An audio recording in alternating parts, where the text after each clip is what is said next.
Children, do you all like swans? Come, let's make some beautiful swans.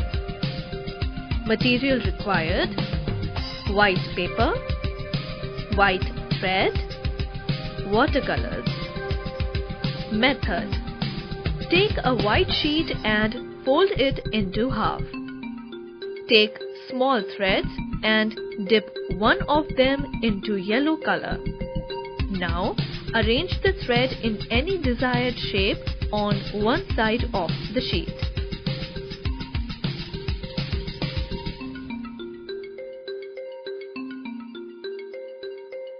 Fold the paper and apply slight pressure on it.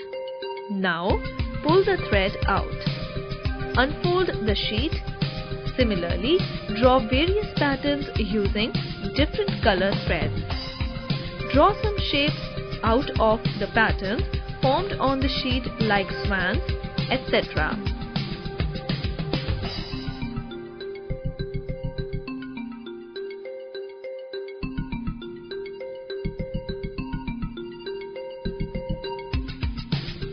Now, cut the sheet and paste it in the space provided.